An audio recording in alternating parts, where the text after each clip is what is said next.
유령의 집 하우스 스튜디오. 이번 이야기는 내가 아는 감독에게 들었던 이야기입니다. 이 업계에는 하우스 스튜디오라는 게 있습니다. 이건 예를 들자면 병원방송 재현 VTR을 찍는데 영화와는 다르게 큰 세트장을 만들 돈이 없어서 원래 병원이었지만 어떤 이유로 폐업한 건물을 관리회사가 매입해서 그걸 시간당 얼마라는 형태로 빌려서 촬영하는 겁니다. 안에서는 심령 프로그램이나 괴기 프로그램을 찍는데 유령의 집 같은 느낌의 하우스 스튜디오도 있죠. 제일 엄청난 건 실제로 살인사건이 있었던 데다가 근방에서 거기에 귀신이 나온다는 소문이 난 곳을 사서 그걸 스튜디오로 빌려주고 있어요. 어떤 의미로 보면 진짜 유령의 집 하우스 스튜디오인 셈이죠. 이 감독은 자칭 영매사를 데리고 와서 그런 귀신이 나온다고 알려진 집을 찍는데 그런 유령의 집을 빌리게 된 거죠. 하지만 그 유령의 집 부지 안에 별채가 있었고 거기에 관리인이 있어서 그 사람에게 열쇠를 빌리고 그런 다음 촬영을 하고 열쇠를 돌려주고 나중에 청구서를 보낼 테니 입금하는 조건으로 그 스튜디오에 촬영 크루와 영매사인 리포터를 대동해 현지 로케를 갔던 겁니다. 다만 대단하다고 생각한 건 귀신이 실제로 나오고 살인사건이 있었다는 건물에 같은 부지 안에 계속 살면서 일하는 인간의 신경이란 대체 어떤 걸까 하는 겁니다. 그냥은 생각만 해도 겁나지 않을까 하고요. 그런 생각을 하면서 알려준 별채로 열쇠를 빌리러 갔더니 거긴 커플이 하고 있었다고 합니다. 남자와 여자가 살고 있고 그 남자는 엄청나게 밝은 성격, 반대로 여자는 너무 어두워 보였습니다. 도착하자마자 남자분은 일전에요. 후지TV에 땡땡씨가 왔어요. 여기는 영화에서 쓰는 경우도 있죠. 그렇게 말이 많았습니다. 그런데 한편 여자 쪽은 한층 어둡다고 할까요? 우리가 갈 때까지 둘이 싸움이라도 한 건가 싶을 정도로 언짢은 얼굴로 차를 내놓기는커녕 머리도 숙이지 않습니다. 오히려 스태프들을 계속해서 노려보는 느낌이었다고. 하지만 그 둘은 상관없으니까 열쇠만 빌려서 현장 쪽으로 갔더니 현장 분위기가 섬뜩합니다. 카메라에 찍히지 않는 뭔가가 있는 느낌이 들었답니다. 입구부터 섬뜩함이 느껴졌지만 입구에서 오프닝을 찍고 그리고 계단으로 올라가 2층으로 갑니다. 그 2층에 오르는 동안에도 영매사 리포터는 여기 위험해요. 하고 말하고 있습니다. 그래서 2층으로 갔더니 2층이 제일 무서웠다네요. 뭐랄까요? 습도가 높은 것뿐만 아니라 압박감 같은 게 엄청나서 불빛은 거의 없었지만 겨우 보이는 벽이 온통 얼룩두성이가 되어 있었고 그 얼룩도 사람 얼굴 같은 형상으로 보입니다. 더 무서울 수밖에요. 그래서 영매사 리포터도 이때만큼은 패닉 상태가 되어 여기에 할아버지 귀신이 원형 같은 게 뼛속까지 전해져 옵니다. 같은 말을 내뱉는 거죠. 그래서 카메라맨이 방 모습을 찍습니다. 그랬더니 갑자기 뒤쪽에서 저기요. 하는 소리가 나 봤더니 그건 아까의 쾌활한 관리인인 겁니다. 여기는 좀 더 조명을 이렇게 하고요. 이 각도에서 꼭 취재에 익숙한 라멘집 주인같이 이것저것 참견하기 시작하길래 기분 나쁘니까 그만 좀 해달라고 했죠. 그만하시죠. 우리는 여길 시간당으로 빌리고 있으니까 시간이 더 걸리면 그만큼 예산이 더 들어가잖아요.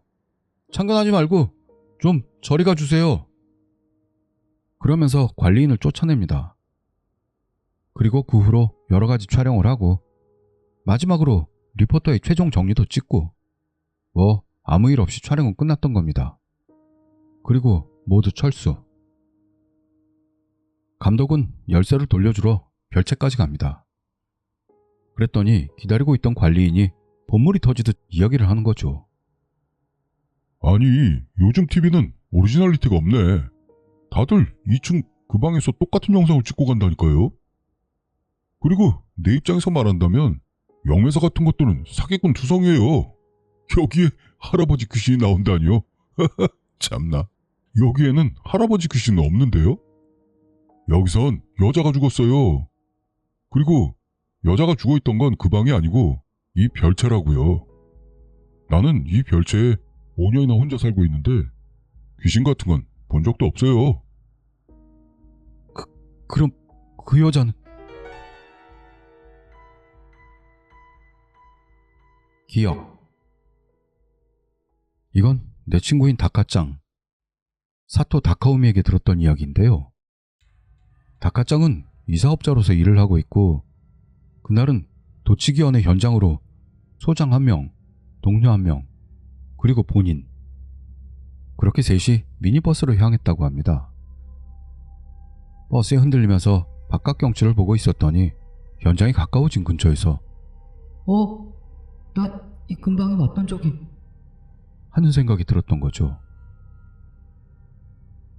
그런 생각을 하던 중 버스는 현장에 도착했습니다. 봤더니 현장은 크고 낡은 2층짜리 일본식 건축으로 만든 저택. 그 현장 앞에 섰더니 드디어 기억의 문이 열리기 시작하면서 우와, 분명 여기 기억이 있어. 저 앞으로 몇 번이나 지났던 적이 있어. 그래서 집을 쳐다보다가 2층 창문을 본 순간 이미 마구 쏟아지듯 영상이 떠올랐다네요. 나는 이 집보다 더 저쪽에 살고 있었고, 더 앞으로 가면 막과자집이 있었고, 나는 이 막과자집에 가려고 했어. 그랬더니 위에서 종이로 접은 빨간 풍선이 떨어져서 그걸 줍고 위를 봤더니 거기 여자애가 있었어. 여자애가 상반신만 내놓고 나를 보는 영상이 떠올라. 문패를 봤더니 기쿠치라고 쓰여 있었습니다. 기쿠치. 그래, 기쿠치 아야메 짱이야. 그 여자애가 갑자기 이름이 뭐야? 라고 해서 사토 다카오미야. 너는? 하고 물었더니 나는 기쿠치 아야메야. 우리 친구하자. 라고 대답했지. 알았어. 그럼 지금부터 막과자집 같이 가자. 나는 이 집에서 나갈 수 없으니까 위로 올라와. 하지만 나는 막과자집에 가는 것하고 그 뒤에 뭔가 일이 있었던 것 같은데. 그럼 내일 놀러 올게. 약속이야. 그 한 장면이 마치 영화처럼 확실히 생각이 났죠. 다만 그 이후로는 전혀 나오질 않습니다. 어라? 그 뒤로 어떻게 됐지? 멍하니 생각하고 있는데 소장이 불러서 저택 안으로 갑니다. 현관으로 들어갔지만 현관에선 아무것도 기억이 안 납니다. 그렇다는 건 내일 2층으로 놀러 간다는 약속은 결국 안 지켜졌다는 건가? 거기서 비틀대는 의뢰자 할아버지가 나오더니 이건 여기로 옮겨라, 그건 버려도 된다 등등 설명을 시작했죠. 그렇지만 본인은 너무 신경이 쓰여 어떻게 할 수가 없어서 그 할아버지에게 저 기쿠치 아야메 씨 지금은 어떻게 지내나요? 라고 자기도 모르게 묻고 말았더니 할아버지는 갑자기 화를 내면서 뭐야 그건? 나는 여기 예전부터 혼자서 살고 있어. 아야메라니 몰라. 그런 여자애 같은 건 몰라. 에?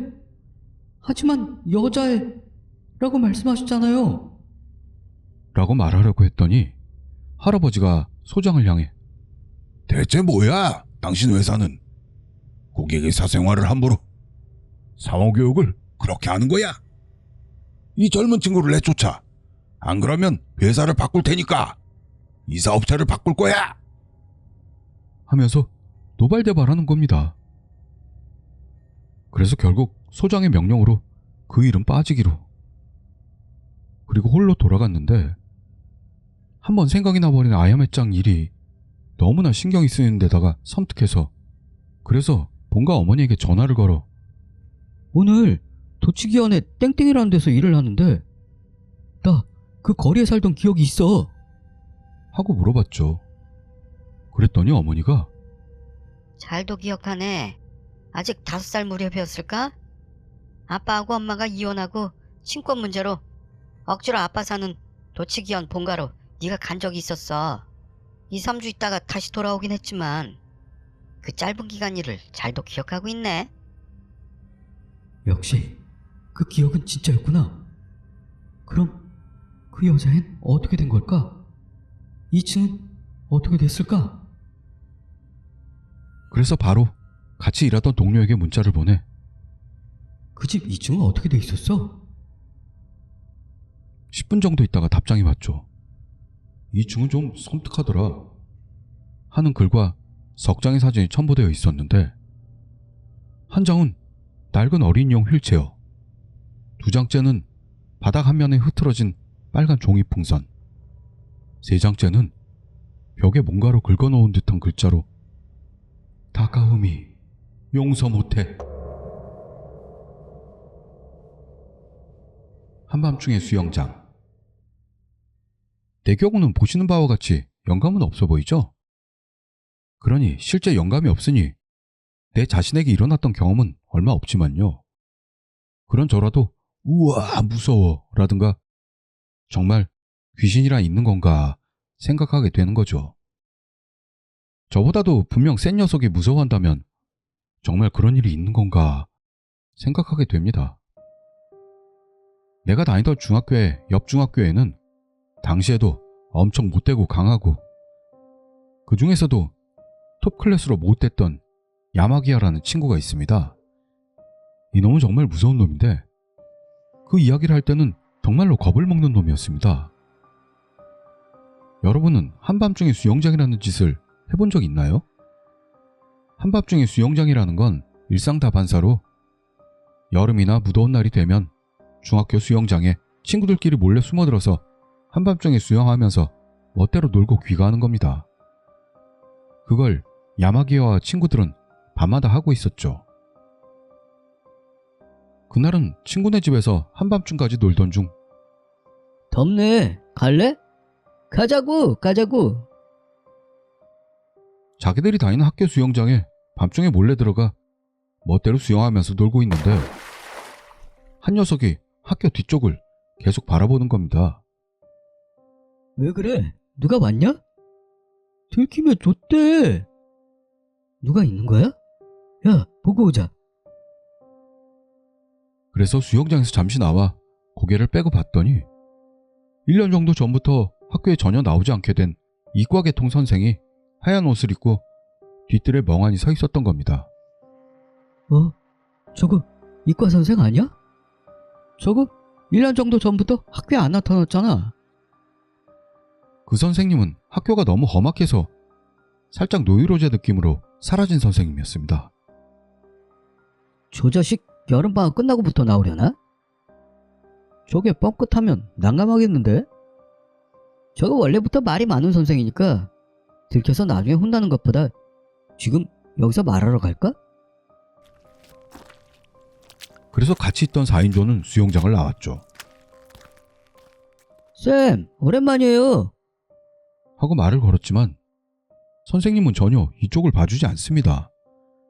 그러더니 선생님은 멀리를 바라보면서 중얼중얼대며 뭐라고 혼잣말을 하고 있었답니다. 쌤, 오랜만이네요. 수영장에 몰래 숨어들어서 밤에 놀았습니다. 하지만 선생님은 계속 중얼거리기만 합니다. 전혀 이쪽을 눈치챈 것 같지 않다고 할까요? 상관도 안 하는 거죠. 엉뚱한 방향을 향하면서 계속 혼자 중얼거리며 결말이 나질 않습니다. 저거 좀 이상하지 않냐? 역시 이상해.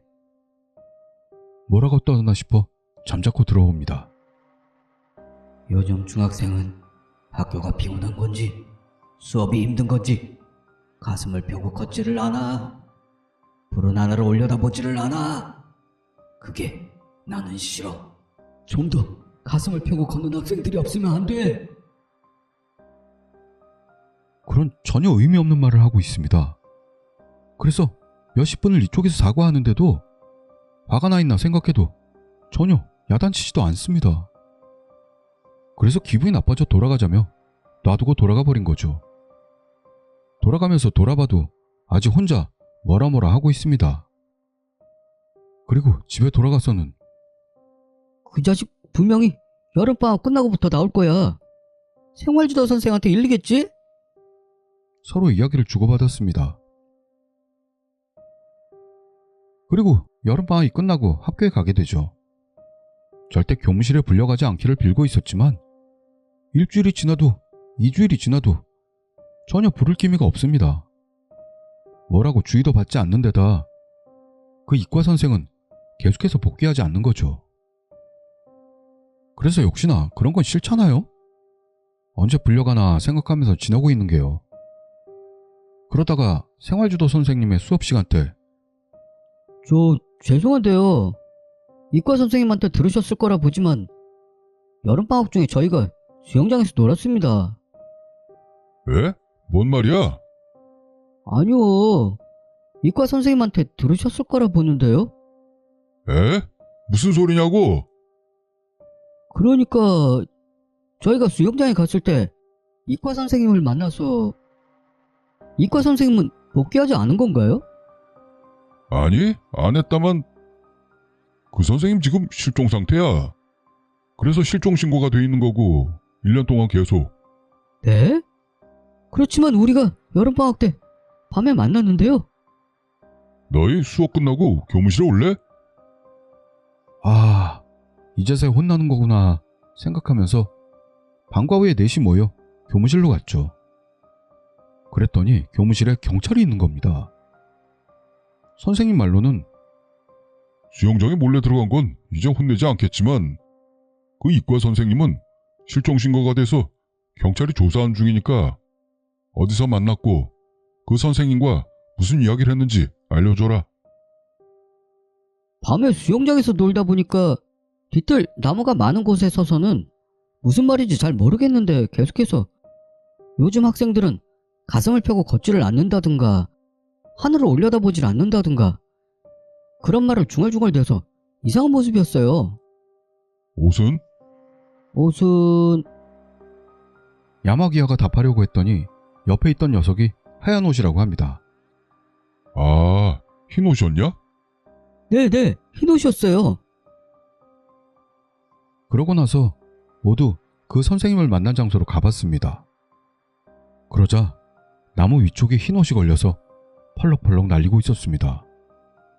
그래서 경찰관이 나무로 올라가 봤더니 거기에 반은 백골이 된 그 선생님의 시체가 흰 옷을 입은 채 나무에 박혀 있었다는 거죠. 나중에 조사해 봤더니 흰 옷 안에는 유서가 들어 있었습니다. 이젠 학교 교육에 지쳐서 떠나겠습니다.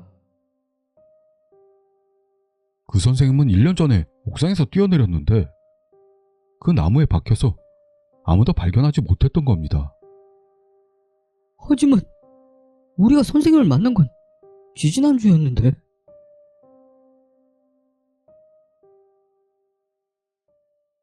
즉석 사진기. 이건 내가 아는 옛날 예능인의 이야기인데요. 도쿄에서 몇 년이나 개인인을 했는데도 앞날이 보이지를 않아 이젠 고향으로 돌아가 취직하기로 한 거죠. 시골이란 건 군마현인가 어딘가의 시골로 실제로 고향에 돌아가게 되면 고향 친구들한테 도쿄에 가서 개인이 될 거야. 말해온 터라 만나고 싶지도 않고 무엇보다 어떤 결단도 내릴 수가 없어서 한동안 빈둥빈둥 본가에서 지냈다고 합니다. 그러나 어느 날 새벽 1시쯤에 눈이 번쩍 떠지더니 이대로는 안 돼. 이대로라면 인간 쓰레기가 된다. 다시 일어서지 않으면. 하는 생각을 했다네요. 부모님의 소개 등으로 취직 자리를 받아놔서 내일 아침 제일 먼저 이 회사에 이력서를 가지고 가서 똑바로 인사하는 거다. 라고.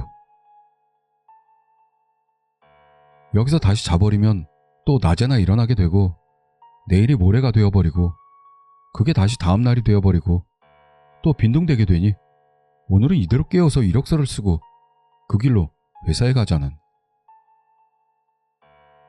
하지만 정식 서류에는 사진이 필요하죠. 그래서 사진을 어떡하지? 생각하는데 상점가에서 떨어진 곳에 중학교 때 동급생인 사이토 군이라는 친구의 집이 하는 사이토 스토어라는 큰 마트가 있는 것을 떠올린 겁니다. 그곳은 고향에서도 꽤 큰 마트로 그곳 1층에 24시간 하는 즉석 사진 코너가 있는 것을 기억해내고 일단 거기를 가보자고 생각했죠. 그래서 한밤중에 상점가를 터벅터벅 걷고 있는데 다시 고향 상점가를 봤더니 죄다 셔터가 내려갔다고 할까요? 불황으로 문을 닫은 가게도 많았습니다. 예전에는 밤새 불이 켜진 간판이 있거나 자판기가 빛나고 있다거나 옥상에도 형광등에 불이 들어와 있었지만 이미 형광등은 깜빡대거나 꺼져 있거나 하는 것도 있어서 아, 엄청 쓸쓸해졌구만. 뭔가 섬뜩해. 생각하며 서둘러 앞으로 걸어갑니다. 그렇지만 가면 갈수록 상점가는 점점 쓸쓸해지고 점점 어두워지는 겁니다. 그러다 결국 사이토 스토어에 도착했는데 완전히 폐점 상태인데다 이미 폐허같이 되어 있었습니다. 고향에서 제일 큰 가게였는데 이렇게 변해버리다니? 완전히 깜깜하잖아. 그러면서 봤는데 망한 그 가게 안에도 즉석 사진기는 아직 있어 보여 녹색의 불빛이 살짝 빛나고 있었습니다. 빨리 사진만이라도 찍고 돌아가자. 그래서 그곳으로 걸어 들어갔더니 그런 시간인데도 안에서 누군가가 사진을 찍고 있었다고 합니다. 커튼이 닫힌 채로 말이죠. 뭐야? 이런 시간에 즉석 사진을 찍는다고? 그렇긴 하지만 뭐 나도 그러고 있으니 불평은 하지 말자. 그러면서 보고 있는데 커튼이 닫혀있고 발이 보이는 게 아니겠어요? 거기에서 새빨간 치마깃과 희고 얇은 발목과 새빨간 하이힐이 보입니다. 여자네? 기다릴 수밖에 없어서 어디 앉을 곳은 없나 찾아보는데 폐허인데다 컴컴하고 섬뜩해서 어떻게 할까? 그러면서 앞을 봤더니 이미 커튼은 열려있고 아무도 없는 거죠. 에? 좀 아까까지 안에 사람이 있었는데? 그렇게 생각했어도 사진을 찍을 수밖에 없으니 안으로 들어가 커튼을 닫고 그리고 의자를 조정하고 높이를 맞추고 돈을 넣고 돈을 넣으니 촬영이 자동으로 진행되고 자, 찍어볼까? 그런 생각을 하는데 나 예뻐졌지? 나 예뻐졌지? 갑자기 목소리가 들리더니 이번에는 커튼 너머로 빨간 치마의 여자 다리가 보이는 겁니다. 이거 뭐야? 대체 이거 뭐야? 생각했지만 이미 돈은 넣은 상태이고 돈을 낭비할 수가 없어서 다시 앞으로 돌아 찍으려는데 계속해서 커튼 너머에서 목소리가 들려옵니다. 나 예뻐졌지? 나 멋있어졌지? 나 예뻐졌지? 그 목소리를 참아가며 어떻게든 표정을 짓고 사진을 찍고 이 자식. 생각하면서 커튼을 열었더니 또 아무도 없는 데다 앞이 캄캄합니다. 뭐야? 그 여자는 뭐였지? 미친 여자 아니야? 빨리 그 자리를 벗어나려고 했지만 오래된 타입의 기계라 바로는 사진이 나오지 않는 거죠. 안에서 현상하고 있는 건지 건조하는 건지 모르겠어도 한참을 지나서야 나오는 겁니다. 그래서 빨리 나오라고 서서 기다리는데 잠시 후 사진이 쑥 하고 나와 돌아가자. 생각하자 저쪽 어둠 속에서 아까의 소리가 납니다. 저기요, 나 예뻐졌지? 저기요, 나 멋있어졌지? 이젠 무서워져 그대로 후다닥 뛰어 상점가 입구 근처까지 달려왔는데 저쪽에서 차가 오더니 이쪽으로 경적을 울렸죠. 뭐야? 했더니 그건 중학교 때 엄청 친했던 친구로 안심. 우와, 너 오랜만이다. 너야말로다 임마. 도쿄에 갔었잖아. 돌아온 거야? 응, 돌아왔어. 여기도 많이 변했지? 두서없이 대화를 시작하고 아, 그러고 보니 말이야. 변했다면 그 사이토 스토어도 망한 거야? 뭐라? 너 몰라? 엄청난 일이 있어서 뉴스에도 나왔는데 아니, 난 전혀 모르는데 뭐야? 뭐부터 말하면 좋을까? 중학교 때 같은 반에 요시다라고 뚱뚱한 여자 있었잖아. 아, 있었어. 음침하니 말도 거의 안 하고 착하고 안경 쓰고. 그래. 그 요시다가 사이토한테 반해서 사이토도 여자들을 좋아해서는 말이지. 자기 마누라인 카미가 있는데도 몇 번이나 한 것 같아. 뭐 요시다가 워낙 착하니까 그렇게 된 거지만 카미한테 들켜서 엄청나게 아수라장이 됐지. 그래서 부부가 모두 요시다한테 엄청 심한 말을 했대. 뭐 이건 소문인데 돼지니 못생겼다느니 너는 거울도 안 보고 사냐느니 옷도 매일 거지 같은 것만 입고 다니냐느니. 그게 원인이 돼서 요시다는 정신병에 걸려 한동안 집에 틀어밖에 나오지도 않게 됐대. 사이토 쪽은 카미가 기분도 풀렸는지 아무 일도 없던 것처럼 일했다고 하는데 1년 정도 지난 엄청 더운 여름날 낮에 엄청난 괴성을 지르면서 요시다가 사이토 스토어로 뛰어들어서는 그 자리에서 머리부터 기름을 붓고 분신 자살을 했어. 그런 일이 생겼으니 그 가게에 손님들이 가겠어? 마누라 카미도 도망가 버렸고 가게가 망한 데다가 사이토도 사라져 버렸어. 그런 일이 있었어? 나 아까 그 사이토 스토어에서 빨간 옷에 뭐야, 알고 있네. 맞아, 빨간 드레스였어. 요시다는 빨간 드레스를 입고 들어와서는 머리에서부터 기름을 뒤집어 쓰고 새빨갛게 타올라서는 그 자리에서 죽어버렸어. 당황해서 아까 집어들고 온 사진을 봤더니 자기 사진이 아닌 겁니다. 그건 바로 전에 찍었던 다른 사진이었던 겁니다. 시커멓게 탄 여자의 얼굴이 4장 찍혀있는.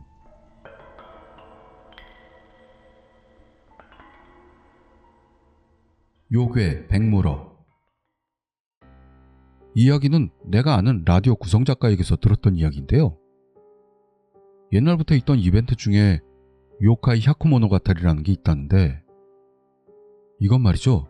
동료들 몇이 모여 한 사람씩 무서운 이야기를 하는 겁니다. 그래서 촛불을 사찰 경내에 세우고 한 가지 무서운 이야기를 하고 하나씩 그 촛불을 불어 꺼나가는 겁니다. 그리고 100번째 이야기가 끝나면 100개의 초가 모두 꺼지겠죠? 마지막 하나가 꺼질 때 진짜 귀신이 나온다는, 뭐 의식이라고 할까요? 담력시험이라고 할까요? 이걸 지방 라디오 방송국에서 실제로 방송으로 해보자는 이야기가 나왔습니다. 절 같은 곳을 빌려서 아나운서, 감독, 스텝, 개인인을 모아놓고 말입니다. 그래서 20명을 모았던 거죠. 한 사람이 5개씩 이야기를 가지고 와달라고. 촬영 당일 처음에는 모두 의욕이 넘치지만 모두가 라디오 업계 사람들이라 밤을 새는 사람도 있고 피곤한 사람도 있고 잠들어 버리는 사람도 있고 이야기를 재밌게 하지 못하는 사람도 있고 꽤 엉망이 되어버렸죠. 뭐 그래도 겨우 다음날 새벽쯤에 100번째 이야기가 끝나고 드디어 마지막 촛불을 끕니다. 뭐 여기가 최고 이벤트니까 자는 사람도 모두 깨우고 녹음 스텝은 무슨 일이 일어날지도 모르니까 제대로 기록해야죠. 끌게요. 그리고 마지막 촛불을 훅 하고 껐더니 주변은 암흑천지가 됐지만 아무 일도 없었죠. 뭐 그렇겠죠. 이런 과학의 시대의 말입니다. 그래서 안심도 되기도 하고 유감스럽기도 했는데 라디오 기획으로 망했네. 같은 말을 나누며 기자재도 철수. 돌아오는 길에 그 이야기는 참 너무했어. 내 이야기는 어땠어? 등등 말하고 있는데 아나운서 중 하나가 근데 5개씩 무서운 이야기를 하라고 해서 5가지를 준비해 왔는데 제일 마지막에 꺼내려고 놔뒀거든? 결국 내 차례가 오지를 않았어. 라고 말하기 시작하는 거죠. 그건 이상하잖아. 왜냐하면 20명이 모여 있으니까 20명 곱하기 5 이야기면 100가지 이야기지? 이야기 하나 끝날 때마다 촛불을 재서 100개 껐거든? 아니야, 나한테는 안 돌아왔어. 내 앞에 있는 사람에서 100번째 이야기가 끝났다니까? 제일 무서웠던 이야기를 못했으니 나로서는 뭔가 이해가 안 가네. 그거 참 이상하네 라며 그래서 그대로 방송국으로 가서 지금 막 녹음된 걸 들어보자는 이야기가 됐습니다. 방송국에 도착해서 머리를 맞대고 듣기 시작했죠. 아, 이거 내 이야기예요. 첫 타자였으니까. 이야기 무서웠죠? 거기서 앞으로 돌리면서 들어봅니다. 아, 이거 나야, 나. 내가 했던 이야기. 아, 이건 내가 한 건데 잘 못했네. 다들 시끌벅적하면서 누가 말했는지 확인한 거죠. 그랬더니 종반에 가서 하나만 이야기에 주인이 없는 이야기가 나와서요. 그걸 모두가 듣고 있는데 중얼중얼 짓거리는데 무슨 말인지 거의 알아들을 수 없습니다. 그랬더니 몇 명인가가 아, 이 이야기네. 난 기억나긴 하는데 너무 중얼거려서 뭔 말인지 못 알아듣겠어서 중간에 듣는 걸 포기했어. 나도 기억나네. 중간에서 킥킥대면서 말이야. 무서운 이야기 하는데 웃는다니? 이 사람 제대로 안 하는 것 같아서 중간에 포기했지. 아, 내용은 기억나지 않는데 내 오른쪽 사람인 것 같아. 아, 내 쪽에서는 왼쪽 사람이었어. 하는 이야기가 됐죠. 하지만 이 목소리가 누군지 확인하려면 목소리를 들어보는 게 최고니까. 거기 있던 믹서 담당에게 이 소리를 좀 들을 수 있게 크게 해줘봐 라고. 그래서 믹서 담당이 노이즈를 잡고 소리를 크게 했더니 말하는 내용이 나 지난주에 죽어서 정말 힘들었어. 설마 차가 오리라고는 생각도 못했는데 말이야. 다음날 그 절에 가서 봤더니 모두가 내 오른쪽, 내 왼쪽이라고 했던 딱 그 위치에 일주일 전에 교통사고로 죽은 사람의 유골함이 놓여 있었다고 합니다.